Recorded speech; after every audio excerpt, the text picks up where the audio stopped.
Hello everyone and welcome to Cibertips. In today's video, we are going to talk about one of the most deceptive and emotionally manipulative threats in the world of cybersecurity: scams. Online scams are not just about losing money, they're about trust. They manipulate our instincts, our urgency, and our fears. They can take the form of a simple message or a well-designed website, but behind their innocent appearance lies an elaborate plan to exploit people, sometimes destroying lives, families, or entire businesses in the process. This is not science fiction or something that only happens to people who are careless. Scams are evolving, becoming more convincing, more psychological, and more difficult to detect. And if you think you are too smart to fall for one, you might be the perfect target. Stay with us until the end of the video because we're not just going to explain what scams are. We are going to take you deep inside the mindset of modern cybercriminals, how they choose victims, what tactics they use, and most importantly, how you can protect yourself and your loved ones. But before we dive in, if you're passionate about cybersecurity or simply want to protect yourself in the digital age, make sure to subscribe, hit the like button, and turn on notifications. We publish new videos regularly, and your support helps this channel grow and reach more people who need this kind of knowledge. Now let's begin. A scam in cybersecurity refers to any form of deception conducted over the internet with the goal of tricking someone into giving away sensitive information, money, or access to systems. It's a broad term that encompasses phishing emails, fake tech support calls, romance scams, investment frauds, and even identity theft schemes. What makes scams particularly dangerous is how they exploit human psychology. A hacker who writes malicious code needs to find a vulnerability in a system. A scammer, they find vulnerabilities in people. Take phishing as an example. You receive an email that looks exactly like it came from your bank. The logo is right, the language sounds professional.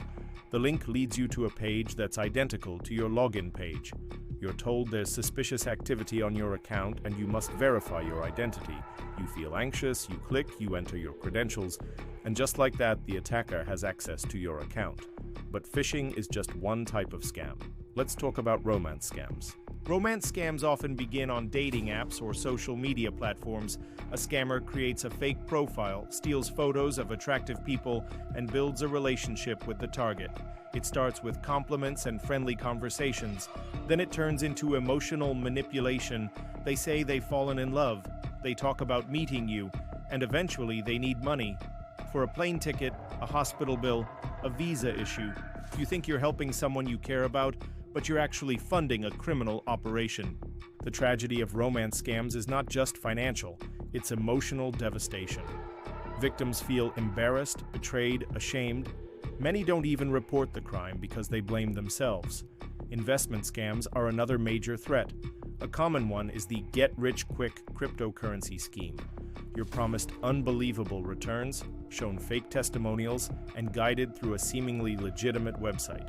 You invest a small amount and miraculously, it doubles. Encouraged, you invest more, and then the site disappears along with your money. Scammers play on greed and hope. They know how to manipulate your dreams. They don't need to hack your bank account. They just need to convince you to give them access voluntarily. Tech support scams are a classic. You get a pop-up saying your computer is infected, or someone calls you pretending to be from Microsoft or Apple. They convince you to install remote access software. You do, and now they can see everything on your machine and lock it down, demanding payment to fix it. These scams are dangerous because they prey on people who aren't tech-savvy. Elderly victims in particular are often targeted. As scammers know, they may not be familiar with security protocols or suspicious signs. Let's take a moment to talk about how scammers find victims. They don't need to target everyone individually. Many use automated scripts to send thousands of emails or text messages at once. Others buy leaked databases on the dark web, filled with names, emails, passwords, and phone numbers. Some go even further, researching their targets on social media to personalize their attacks. You post about traveling to Paris and suddenly you get a message from your bank warning about suspicious activity in France. It feels real, it feels urgent. That's the trap. Social engineering is the heart of most scams, and unlike technical hacking, it doesn't require special tools, just an understanding of human behavior. Scammers know that people panic when told their accounts will be suspended. They know people are more likely to click on something emotional, like a photo of themselves that was leaked or an urgent message from a loved one. That's why education is the best defense. Scammers rely on the fact that people don't understand how these attacks work. The more you learn, the harder you are to manipulate. Let's go even deeper. Some scams are elaborate and long-term. There are criminal groups that spend months building fake companies, complete with websites, LinkedIn profiles, fake news articles, and paid advertising. They create a full ecosystem of lies to support their scam, often targeting executives or wealthy individuals. These high-level scams, sometimes called business email compromise or BEC, can steal millions of dollars in a single attack. In many cases, the attackers simply monitor email traffic inside a company until they find the right moment to send a fake invoice or change banking details. Other scams are designed for volume, targeting thousands of people at once, hoping that even 1% fall for it. Think of lottery scams, fake giveaways, or emails saying you've won a prize. There's also a new trend in scam evolution: deepfake scams.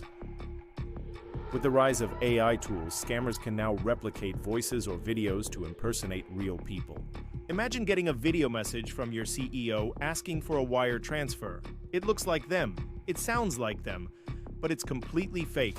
We are entering a world where your eyes and ears can no longer be trusted, and that makes the landscape of scams far more dangerous than ever before. So, how can you protect yourself? First, slow down. Most scams rely on urgency. If someone is pressuring you to act immediately, stop and think. Real companies rarely operate that way. Second, verify the source. Don't click on links in suspicious emails. If your bank contacts you, call them using the number on their official website.